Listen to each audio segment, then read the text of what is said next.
அவர் எப்படி ஒரு பிராந்தியத்துல நான் மதுரைக்காரன், நான் டெல்டாக்காரன், நான் கோயம்புத்தூர்காரன் அப்படின்னு சொல்றது?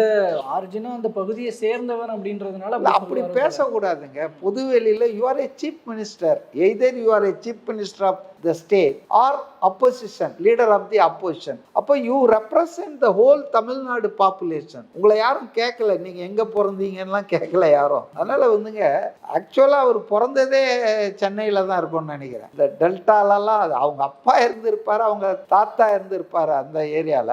பட் ஈவன் தென் நான் டெல்டாக்காரன்னு ஒரு பகுதியினுடைய பிரதிநிதியாக அவர் சொன்னது சரியில்லை.